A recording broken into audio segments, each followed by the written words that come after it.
We get a lot of emails about politics, and we get a lot of emails about things that happen in the news cycle.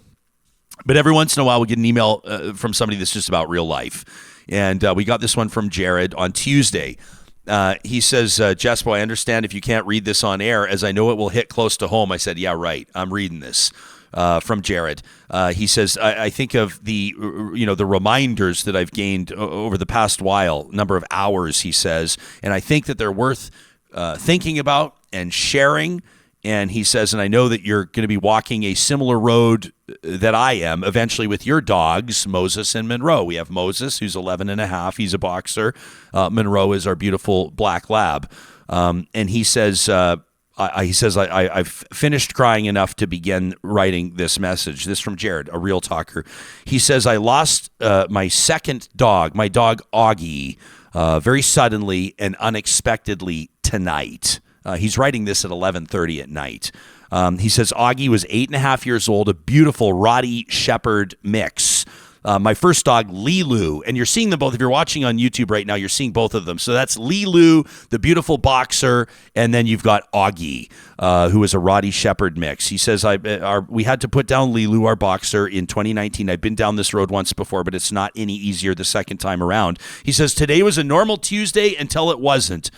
Augie joined me as I walked my daughter to and from school with my two young boys. He was lively and animated. By the time my wife got home, he showed no interest, though, in his evening walk, and by the end of the supper, he was lethargic. He had pale gums, and he was struggling to climb the stairs.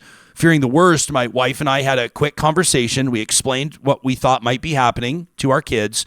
We let everybody say their goodbyes, and I rushed him to the vet. And it was there that I learned that he had a 6.5 centimeter tumor on his spleen that was bleeding internally. Surgical intervention and blood transfusion was possible, but the potential for the tumor having metastasized or metastasizing later led to a very bleak post-op picture. They said it could be a 4-month life after that. Suffice it to say that euthanasia was the decision that my wife and I ultimately made for our dear Augie. Now, I could very easily choose to be mad about any number of things. The sudden loss of a close companion who's been with me throughout my journey through fatherhood, the grief that my family and children are experiencing, or the giant bucket of money I spent on Augie's last dental cleaning last month. So Augie's getting dental care even when we aren't. They gotta. He says, but I'm choosing to instead focus on the lessons that Augie is teaching me tonight.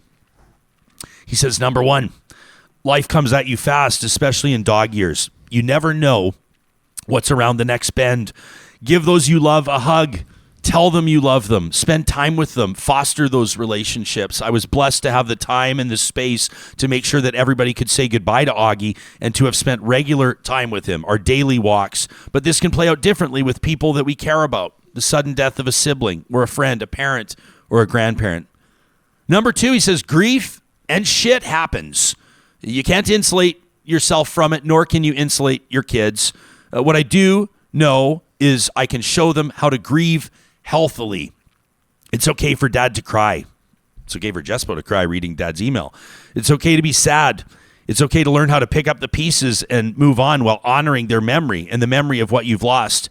One day, your kids will face grief again. We all will. A lost job, a health diagnosis, the loss of a loved one, and they'll need to know how to grieve.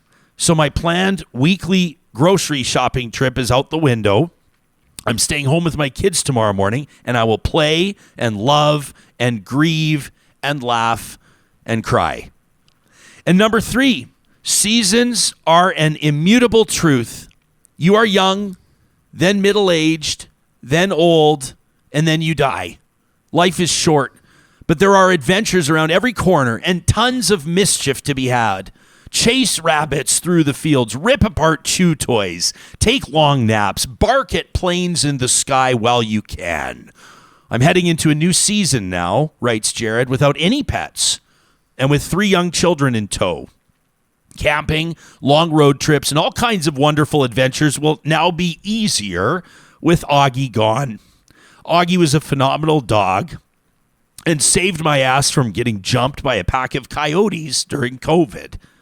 But he wanted to chase rabbits and people on bikes and coyotes, which didn't make him the best vacation companion.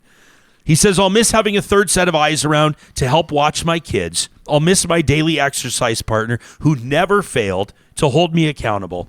But I'll be forever grateful for the memories and the lessons that Augie continues to give me. He says, keep it real, Jespo. That from Jared.